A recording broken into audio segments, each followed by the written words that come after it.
So what we saw in the last few months, obviously this pandemic has thrown everything not necessarily out the Right. window. The cycles are there, but what we've seen is, especially last year, a lot of the home loans that were provided for programs for people that were homeowners that needed help. Maybe they want to make sure they weren't defaulting, but maybe their renters couldn't pay their rent, or they lost their job, whatever the issue might be. There was programs in place depending on what state you're in and city that was helping them to file for forbearance so they can basically apply the amount that's going to be owed at the end of the loan.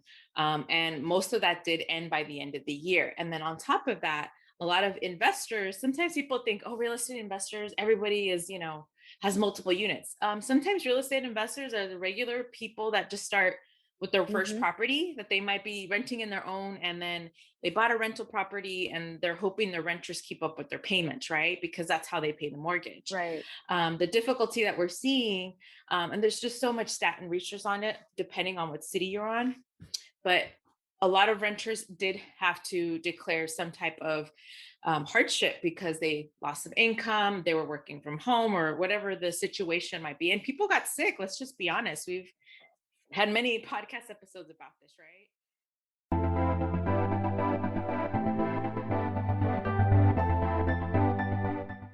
Welcome to Financially Savvy in 20 Minutes, a podcast hosted by me, Natalie Torres Haddad, an international award-winning author, two-time TEDx speaker, and investor, along with Vera Egley, an investor, sales, and marketing pro, and multi-language podcaster. We will share the tips and tricks from interviews with self-made entrepreneurs, leaders, and those who have attained financial freedom while learning financial literacy in multiple languages. Hello and welcome to Financially Savvy in 20 Minutes. It's Vera Egley here with Miss Natalie Torres Haddad. Hi, Natalie. Hello, hi. Yeah, we're coming to you. If you listened to the last episode, you know we were going to talk about foreclosures in this episode. And we just think it's something very important to touch upon now that we are in the beginning of the year because yeah, it's happening again. Natalie, maybe you can shine some light on this. I think you have much more knowledge and expertise in this area. So let us Yeah, know what we need to do to keep an eye out. you know what? It's such a difficult subject, or difficult depending on what side you're on. So I want to talk a little bit briefly on whether you are the investor, the real estate investor that wants to invest in possible foreclosures, um, or also a little bit information on if you are the homeowner itself that might be facing foreclosure, because obviously it affects your market. And the funny thing is, when we were talking about having this conversation, is not every market is the same, right? They're not all created equal. We know, both you and I live in a very expensive state, Los Angeles being one of the highest places to live in. And what we see is certain markets have great appreciation, meaning they have great value, and then all of a sudden everyone's buying in that area. So it's just even harder to get a home, right? So, and we all know this because if you live in maybe the Midwest or certain other states, where it's really easy or affordable to buy a home, you don't necessarily see the markets fluctuate that much. So obviously today's podcast is just informational. I want you to seek out professional help. We're just giving you merely entertainment, but based on the expertise and things that we've gone through. I was gonna say most of my investments have always been foreclosure or pre-foreclosure, which it's a whole nother topic. We could Hmm. talk about short sales, pre-foreclosures, REOs, which is real estate owned as well. So there's different stages that happens. But here's the key. So someone that's listening to this and you're like, I want to invest in real estate in 2022. Is this the time?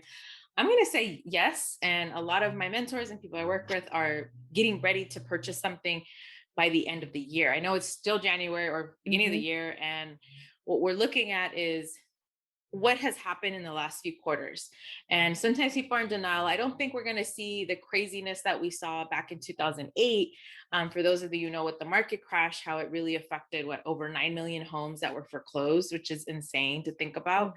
Hmm. There's things that have been in place since then, right? So lenders have gotten a lot more Right. stricter on how they're providing loans out. But it doesn't mean that there aren't risky loans that were given. There aren't people that had no business owning a home getting a loan. There's a lot of people that put no money down or put 3% down, and so the reason why they tend to do that is because they don't have enough money for the down payment. And on top of that, maybe they think, oh, it's going to increase in valuation and that's going to build some equity. And then eventually they'll be able to refinance to get rid of that PMI, which is a private mortgage insurance, because that's something you get stick onto your mortgage if you're basically not putting anything more than 20% down on your deposit. So what we saw in the last few months, obviously this pandemic has thrown everything not necessarily out the Right. window. The cycles are there, but what we've seen is, especially last year, a lot of the home loans that were provided for programs for people that were homeowners that needed help. Maybe they want to make sure they weren't defaulting, but maybe their renters couldn't pay their rent, or they lost their job, whatever the issue might be. There was programs in place depending on what state you're in and city that was helping them to file for forbearance so they can basically apply the amount that's going to be owed at the end of the loan. And most of that did end by the end of the year. And then on top of that, a lot of investors, sometimes people think, oh, real estate investors, everybody is, has multiple units. Sometimes real estate investors are the regular people that just start with their first Mhm. property that they might be renting in their own, and then they bought a rental property and they're hoping the renters keep up with their payments, right? Because that's how they pay the mortgage. Right. The difficulty that we're seeing, and there's just so much stat and research on it, depending on what city you're on, but a lot of renters did have to declare some type of hardship because they lost some income, they were working from home, or whatever the situation might be. And people got sick. Let's just be honest. We've had many podcast episodes about this, right? Um, and so what we're now seeing is what happens in April and November. Property taxes, right? You Property and I pay taxes. property Yep. taxes, right? Some people have it already included in their mortgage payments, so they're paying monthly. Many people also decide to pay, which we should do a total podcast on the benefits of not having it applied to your mortgage and other ways to pay off your mortgage quicker, but that's a whole nother conversation. But what happens, a lot of people decide, oh, I'm going to pay it as a separate payment on those 2 months. In December is when we start to see the real bump in back taxes because they couldn't afford to pay their property taxes. And the holidays just happened. So guess what? They probably spent any money they did have for that. And so we start to see a fluctuation of homes that become defaulted. And when we talk about foreclosures, one of the biggest things is you have to find out where they are in the foreclosure process, meaning have they actually gotten the letter that it's being foreclosed on, or is it maybe maybe they're just a month behind, or they're just trying to figure out what they need to do Mhm. next. A lot of homeowners sometimes find themselves in a place, and real estate investors, that they can't sell right away because think about it. If you've never purchased a property, if you're listening to this, you will have to pay for closing costs, maybe some fixes, whatever it might be. If you're selling that home, you have all these commissions you have to pay. There's certain things that you need to put in place, and sometimes you have to fix up the home before you sell it because maybe there's something wrong with it that the person's not going to want to buy it free and clear. I know in California and certain places like LA, you could buy a really rundown place and haggle with the price, but the truth is it does take some time. It's not necessarily you'll have an escrow within 30 days depending on your market. Mhm. And I Mhm. know, Vera, you've invested out of state and international as well, right? So Right. for you, have you It's seen? slow. Go ahead. Mhm. Yeah. It's slow go, like, especially internationally when you're not living there and you're here. So you have to rely. It's a little bit scary too because you have to rely on middlemen. So, but it functions a little bit differently. However, here, for example, we just happened to be looking around. Again, I live up in Lake Arrowhead, and we were like, let's see what the inventory is looking like now. Because of COVID, it also has changed the nature of where people want to live. And I purposely use the word nature because suddenly everyone's like, get me out of the city and get me into nature to, people living farther away from me. And so the prices up there have skyrocketed, and there's really no inclination that it's going down anytime soon. It will obviously correct itself at some point. And that is what's a little bit, as you said, it gets me a little concerned because a lot of people I know went into purchasing things, and it's a seller's market right now. And I do wonder whether or not, even $100 to $150 more makes a big difference if you suddenly lose your job. If one of you is not working, If you did overspend during the holidays and you do have property taxes not included, I don't know. I think that those are things that you pointed out that we need to think about big picture whenever we are going to invest or even just buy a home for ourselves. Because we get so excited that we're going to get something, we're going to live there, and finally we can do this. But sometimes we only look at the short term, and Yes. that's what kind of bites us in the butt sometimes. And that's so clear on. It's like we saw the California exodus, or the West Coast, right? Everybody was going to Texas, Montana, and Utah, Arizona. And I'm mentioning some of these states, Hmm. right? Because you've had people that were originally from California and they go to these states, and guess what? The property are much cheaper. They're still at a good price, but they manage to skyrocket in those neighborhoods. So if you're looking at your current market, that's the difficult part, where you're like, well, how's the market going to be after, right? And you just mentioned people, yeah, it's true, they go to nature. And the difficult thing is when we see something like that, is that people are just evaluating, obviously when you look at comps, what they call comparables, right? The comparables and what other properties look like in your neighborhood. So when you're purchasing a place, the realtor, whoever you're working with, you are looking at how the other houses in your neighborhood have been, right? So how much they sold. Hmm. And the truth is, a lot of these, there's actually I always look at different data analysis on just kind of like what is up to date with which states are the ones that we're going to see with the highest foreclosure rate, based on what comes out, and everything's public. So a lot of people don't always know that you could just look up in a city, if there's a home that you see that's abandoned, that's another sign that, hey, something happened there. And most Right. likely foreclosed on, banked owned. And one of the biggest things that we saw, that in the last quarter, that we saw California, Texas, Florida, New York, and Illinois is where we see the jump in foreclosures. And the Florida stuck out to me, obviously Texas as well, and New York, because people were trying to buy something. And if you bought something within the last year or two during the pandemic, chances are you probably pay top dollar. So the markets do correct themselves. Yes. Now, if you're in the Midwest, I always think about the way I look at LA, let's say New York, like the East Coast, West Coast, Massachusetts, another one's also has a lot of difficulty right now with their foreclosures. But when you look at those, the East and the West Coast, it's like this high peak, and then the valuation can increase. You could see it well into the double digits. But when it comes to the Midwest, it almost feels like a nice little wave. It's not a big, huge wave. It's not a tsunami or anything like this, but the market is pretty steady. So if you're expecting it to like quadruple in, a year, chances are you paid what you're going to get and what the market's going to stay. So a lot of real estate investors, especially newbies, find themselves in a saturated market where they're like, oh no, I bought when everyone else is buying. I can't really build any more equity because the valuation is not going to go up. And then when foreclosures start to happen, what does that do?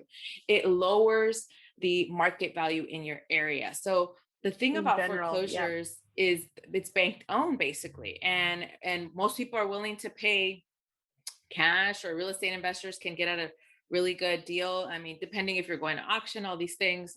And I think that's one of the biggest things that I think sometimes people tend to overlook. And the reason I started buying foreclosure was because that's what I knew I could afford. And I had some cash on hand that was going to help with that purchase. And it was great, because the truth is, when you, as a real estate investor, for us, it's like, well, you're automatically buying a property. If you've seen it, hopefully, I know actually that's happened to me a few times, sight unseen. You just kind of go based on the comps and looking at all the property information. But what can happen is, well, you buy a great property, and the great thing is it comes with equity now because you bought it below everyone else's. And I always tell people, my very first real estate investment was not my best experience, but it was such a learning experience. My second one was an incredible experience because I bought it well below 60% than everyone in the whole condo complex. And Wow. this is well in Long Beach. And so my neighbors, or my investors that were neighbors, hated me, obviously, because they're like, you just, basically plummeted our market, not me alone. But the truth is, they were like, man, I wish I would have done what you did, because if they would have waited a year, they would have gotten the deal I did. And granted, that's one of the things that we see people doing. And if you're on the homeowner side, now this is something that is really scary. And I think that's why you and I wanted to talk about this on the podcast, right? Is Mhm. if you're on that side too, of maybe you are the homeowner or your renters are no longer paying, seek help before it's too late, right? And don't necessarily think I'm just going to sell it off the bat, because we just mentioned that can take time. And if they're not pre-qualified, if they don't have the loan clears through, if they're not paying cash, those kind of things you have to think about. What is it that you can do beforehand? Can you, can you call your lender and file a forbearance? Is it too late for that? Is there certain programs that are available to you? But also, if you have renters too, have they filed for forbearance? Is there a way that you can get some kind of supplemental help? Every state's very different. A lot of cities even have certain programs that are helpful in that state, in their market. And so sometimes I think people tend to think it's just me and I can't tell anyone. I completely get it. It could be an embarrassing, frustrating and overwhelming experience, but there is help. And I actually work with a lot of investors that's what they do, is they help people to get out of foreclosure, either selling their property off bat or trying to figure out a different program for them. But I think it's really important, as we see 2022, we have some opportunities to buy, and there's opportunities to invest in areas that maybe were overlooked. Or maybe you thought, oh, I wanted to buy in there, but everybody just went in and swooped in and, overpriced markets. And those states, I think, is crucial. And you and I have talked about this. You remember the movie The Big Short, right? Yeah. And do you remember the Yep. scene in, Florida, when they go see abandoned houses, right? I don't, Yeah. right? I don't think it's going to get that serious, as I'm hoping it won't, this coming market, but we will see a lot of abandoned homes. We're already starting to see some of that. We start seeing boarded up places. Commercial real estate is a very different, yeah, it's very different compared to your, residential. But when we see homes that are being, vandalized, or basically not well kept, that's a sign that, hey, something's happening with that, with the Yeah. homeowners or the renters or whatever it might be. So that's something that people can actually start looking at. And I always say, look at the signs, right? So literally, if there's signs on your street that say for sale by owner, um, it's a key indication that something's happening in the market. And if you see too many for sales on that street, ask yourself why. Is it just because they're trying to cash out because it's a great time to sell? Like, I mean, we talk about it all the time. Like, should we sell because our property's worth double than what we paid for, Right. a few Mhm. years ago? But understand that maybe, oh, they lost their job, or maybe somebody got sick or someone passed away and they have to, Yeah. take care of all these things. Absolutely. That's actually interesting because we're up where I live. There's a lot of retirees, right? So what they did, because the market did go up, they got tons of equity on their home. I mean, I'm talking 50%. Um, and so they immediately sold it. They already didn't owe anything because they've been living up there for like 30 years, and they hightailed it to the Midwest. Yep. So they go somewhere to another state with California money. So yeah, it depends. The signs can mean, I happen to be in a retiree community, so they were just doing what's best for them for the long term retirement, right? Yeah. Not because they were foreclosing. So, but all of those homes sold very quickly because again, COVID just impacted my community in a very specific way. Yes. So it's just interesting to see both sides of the coin where you'll see people who knows now what's going to happen to those houses that are being technically abandoned because no one wants to live in those crowded areas.